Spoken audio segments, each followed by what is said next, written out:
എനിക്ക് മുസ്ലിം ആവണം മുഹമ്മദ്. അല്ലാഹുവിന്റെ റസൂൽ മനസ്സിനെ കലിമയൊക്കെ ചൊല്ലിക്കൊടുത്ത് മുസ്ലിം.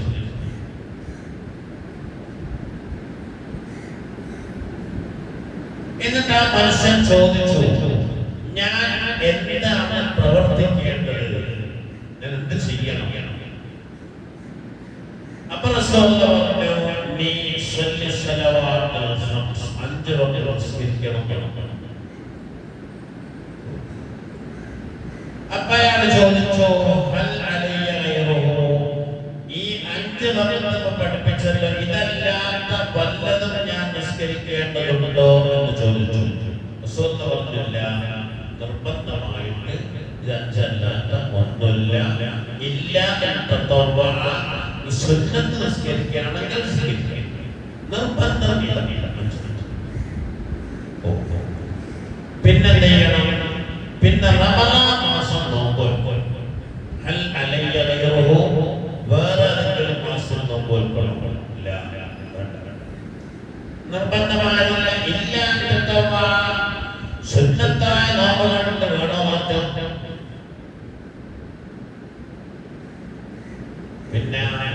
പിന്നെ സക്കാത്ത് കൊടുക്കണം. എത്ര കൊടുക്കണം? ഒരു സക്കാത്ത് കൊടുക്കേണ്ട വിഹിതം ഒരു വർഷം പൂർണ്ണമായി നിന്റെ കയ്യിൽ സ്റ്റോക്ക് ഉണ്ടെങ്കിൽ അതിന്റെ 2.5% സക്കാത്ത് കൊടുക്കണം.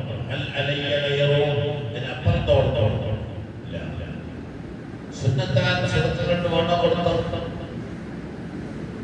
ഹജ്ജ് അത് ആയുസ്സിൽ ഒരു വട്ടമാണ് ഹജ്ജ് ചെയ്യേണ്ടത്, രണ്ടാമത്തെ വട്ടം ചെയ്യേണ്ടതില്ല. ആയുസ്സിൽ ഒന്നാണ് ഹജ്ജ്. ഈ കാര്യങ്ങളൊക്കെ പഠിപ്പിച്ചു കഴിഞ്ഞപ്പോ ആ മനുഷ്യൻ തിരിഞ്ഞു നടന്നു. ആ തിരിഞ്ഞു നടത്തത്തിൽ അയാൾ പറഞ്ഞു, ലാ അസീദു അലാ ദാലിക വലാ അൻഖുസു. ഇപ്പോൾ നബി എനിക്ക് പഠിപ്പിച്ചെന്ന ഈ 5 കാര്യങ്ങളെ ഞാൻ ചെയ്യും, അത് ഒന്നുപോലും ഖളാഅാക്കിയ കുറഞ്ഞ ചെയ്യൂല, അതിനേക്കാൾ ഒന്നുപോലും ഏറ്റില്ല. അപ്പൊ ഇത് പറഞ്ഞപ്പോ റസൂൽ പറഞ്ഞു, നജാ ഇൻ സദഖ, നജാ ഇൻ സദഖ. അയാൾ പറഞ്ഞത് സത്യമാണെങ്കിൽ അയാൾ രക്ഷപ്പെട്ടു.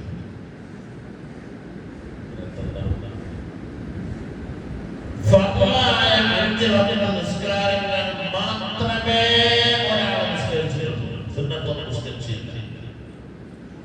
റമളാൻ മാസം മാത്രമേ അയാൾ നോമ്പ് പഠിച്ചിട്ടുള്ളൂ, ഒരു സുന്നത്തൊന്നും പോയിട്ടില്ല.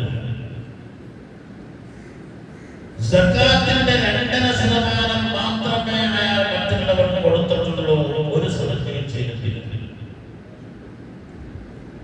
നല്ല പണക്കാരനാ, ജീവിതത്തിൽ ഒരിക്കലേ അയാൾ ഹജ്ജ് ചെയ്തിട്ടുള്ളൂ, രണ്ടാമത് ചെയ്തിട്ടില്ല. ജീവിതത്തിൽ ഒരിക്കലേ ഉംറ ചെയ്തിട്ടുള്ളൂ, രണ്ടാമത്തെ ചെയ്തിട്ടില്ല. അയാൾ ഖുർആൻ ഓതിയിട്ടില്ല, അയാൾ ദിക്റുകളൊന്നും ചെയ്തിട്ടില്ല, ഒരു സുന്നത്തും ചെയ്തിട്ടില്ല. അയാൾ തെറ്റ് ചെയ്യാതെ ഇരുന്നാൽ മതി.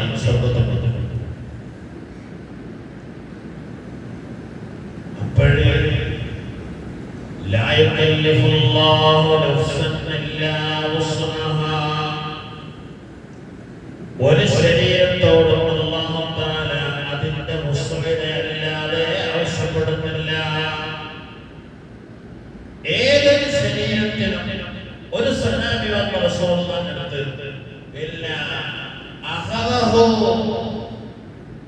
ഖമീസു ശബാബ്, അത് നല്ല ശാന്തമായ യുവാവായ ആരോഗ്യമുള്ള ഒരു ചെറുപ്പക്കാരനാണ്. എന്തിന്? സമ്മതം ചോദിക്കാൻ വന്നതാണ്. ഞാൻ എത്ര ദിവസം കൊണ്ടാണ് ഖുർആൻ ഓതി തീർക്കേണ്ടത്? അയാൾ പറയുന്നത്, ഞാൻ ഒരു ദിവസം കൊണ്ട് ഒരു വട്ടം ഖുർആൻ ഓതാനുള്ള സമ്മതം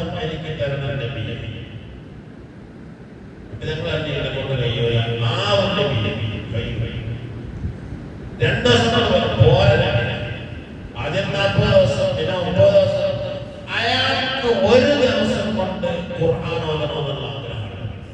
ഇത് ഇബാദത്തിനോടുള്ള ഒരു അത്യാഗ്രഹമായിരുന്നു ആ ചെറുപ്പക്കാരൻ. എന്നിട്ട് നബിയെ കണ്ടോ സഹാബികളും ഇങ്ങനെ സംസാരിച്ചുകൊണ്ടിരിക്കുക. അപ്പോഴാണ് കുതിരപ്പുറത്ത് ഭയങ്കര സ്പീഡിൽ ഒരു മനുഷ്യൻ ഇങ്ങനെ വന്നിട്ട് ഇവരെ കണ്ടപ്പം കുതിരനെ നിർത്തിയിട്ട് ഇറങ്ങിയിട്ടൊന്നുമില്ല, നിർത്തിയിട്ട് ഇങ്ങനെ നോക്കിയപ്പോ ഒരു സഹാബി ചോദിച്ചു, നീ ആരെയാണ് അന്വേഷിക്കുന്നത് എന്ന് ചോദിച്ചു. അയാൾ പറഞ്ഞു, ഞാൻ മുഹമ്മദിനെ അന്വേഷിച്ചു വന്നതാണ്. യഥാർത്ഥത്തിൽ അയാൾ ഏതോ നാട്ടിൽ നിന്ന് നിബിധങ്ങളെ കുറിച്ച് അറിഞ്ഞു വന്നതാണ്. ഇസ്ലാം സ്വീകരിക്കാൻ വരിക. നിബിധങ്ങളെ തെരഞ്ഞെടുക്കാനാണ്. കുതിരപ്പുറത്ത് ഭയങ്കര ശീതനാണ്. ഓ നീ അന്വേഷിക്കുന്ന അവരെ കൊടുത്തുകൊണ്ട് ഞാൻ മുഹമ്മദിനെ അന്വേഷിച്ചു വന്നതാണ്. ഓ നീ അന്വേഷിക്കുന്ന ആളതാണ്. അത് കേട്ടപ്പോഴേക്കും അദ്ദേഹം നേരെ കുതിരപ്പുറത്തോട്ട് ഇറങ്ങി ഹബീബായുടെ അടുക്കൽ പോയി.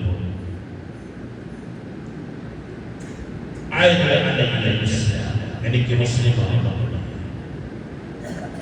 ഹബീബായ റസൂൽ സഹാബത്ത് ചൊല്ലിക്കൊടുത്തു. ആ മനുഷ്യനെ മുസ്ലിമാക്കി. ആ സമയത്ത് ആ മനുഷ്യൻ നിബിധങ്ങളോട് നാട്ടിലേക്ക് തിരിച്ചു പോകാനും ആ നാട്ടിലുള്ളവരെ ഇസ്ലാമിലേക്ക് ക്ഷണിക്കാനുമുള്ള സമ്മതം വാങ്ങി ആ മനുഷ്യൻ തിരിച്ച് കുതിരപ്പുറത്ത്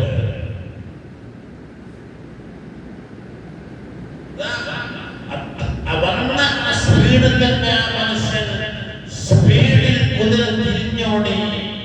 നബിയും സഹാബത്തും നോക്കി നിൽക്കെ ആ കുതിരയുടെ കാല് ഒരു മാളത്തിൽ കുടുങ്ങി. ഈ മനുഷ്യൻ കുതിരപ്പുറത്തുനിന്ന് തെറിച്ചു. വിധങ്ങൾ സഹാബത്ത് ഓടിപ്പോയി നോക്കിയത് ആ മനുഷ്യൻ തെറിച്ചു വീണു. ആ മനുഷ്യനെ എടുത്ത് അവർ ഹബീബായ മുത്തുനബിയുടെ അടുക്കലേക്ക് കൊണ്ടുവന്നു.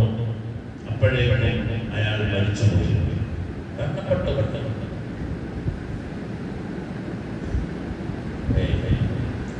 അല്ലാഹുവിന്റെ റസൂലുള്ള മനുഷ്യനിലേക്ക് നോക്കിയപ്പോൾ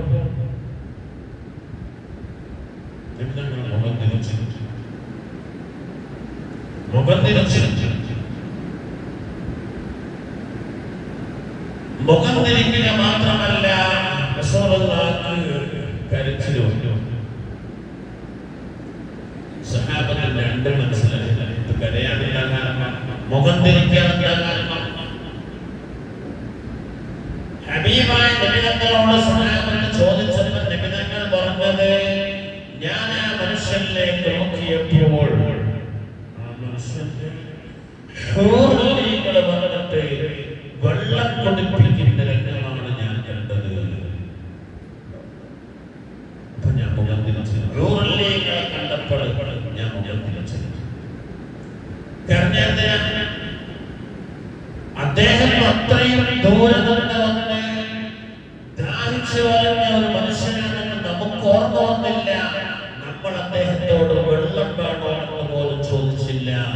അദ്ദേഹത്തിന് വെള്ളം കൊടുക്കുമ്പോഴാണ് നമ്മളത് മനസ്സിലാക്കിയത്.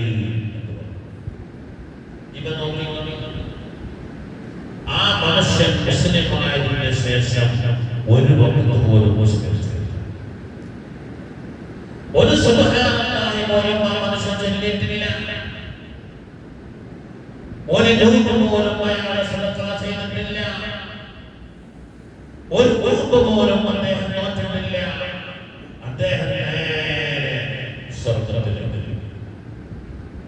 അത് വേറെ ഭാഗ്യമാണ്. അത് അങ്ങനെ ഒരു ഭാഗ്യമാണത്. ഒരു അമൽ പോലും ചെയ്യാതെ ആ മനുഷ്യൻ സ്വർഗ്ഗത്തിന്റെ ഉന്നത